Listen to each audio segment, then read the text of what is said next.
दर्शक हो नमस्कार. वेधकमध्ये स्वागत आहे. मी प्रशांत आराध्ये. उजनी अपडेट 9 जुलै 2026 संध्याकाळची स्थिती. यंदा पावसानं ओढ दिली होती आणि वजा स्थितीमध्ये असणाऱ्या उजनी धरणाच्या लाभक्षेत्रातसुद्धा मोठ्या प्रमाणात चिंतेचं वातावरण पसरलं होतं. मागील आठवड्यापासून भीमा खोरे, घाटमाथा आणि पुणे परिसरात जो पाऊस झाला आहे त्यामुळं एका आठवड्यात उजनीमध्ये 65% जलसाठा म्हणजे जवळपास 34 TMC पाणी हे उजनी जलाशयामध्ये वाढलेलं आहे. अद्यापही सोलापूर जिल्ह्यात पाऊस नाही आहे, मात्र भीमा आणि नीरा खोऱ्यामध्ये दमदार पाऊस झाल्यामुळं उजनीसह नीरा खोऱ्यातील धरणांमध्ये पाणी वाढलेलं आहे. यामुळं सोलापूर जिल्ह्यात थोडी खुशी थोडा गम अशी स्थिती झालेली आहे. उजनी धरण हे उपयुक्त पाणी पातळी 40% भरण्याच्या मार्गावर आहे आणि एका आठवड्यात जवळपास या धरणामध्ये 35 TMC पाणी हे वाढलेलं आहे. 3 जुलै रोजी धरण वजा 27.85% स्थितीमध्ये होतं.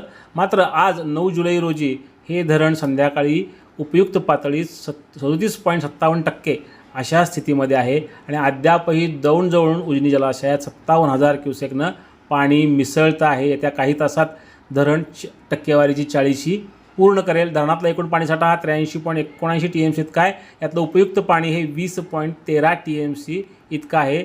अन्य धरणांवर सगळीकडे पाऊस पडतो आहे, मात्र उजनीवर यंदा कमी पर्जन्यमान झाले. 1 जूनपासून केवळ 79 मिलीमीटर पाऊस उजनीवर झालेला आहे. मात्र भीमा खोऱ्यात दमदार पाऊस झाला, त्यामुळे उजनी प्रकल्प हा झपाट्यानं वधारलेला आहे. भीमा आणि नीरा खोऱ्यातील पाऊस आता मंदावला आहे. गुरुवारी सकाळपासून ह्या दोन्ही खोऱ्यांमधील धरणांवर अत्यंत किरकोळ स्वरूपाचा पाऊस नोंदला गेलेला आहे. त्यामुळे ज्या धरणांमधून पाणी सोडलं होतं त्याचे दरवाजे आता बंद करण्यात आले आहेत.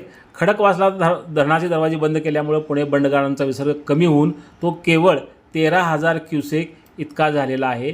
वीरमधूनही पाणी सोडणं बंद झालेलं आहे. येथील 4 धरणांमध्ये सरासरी 61.18% जलसाठा झालेला आहे.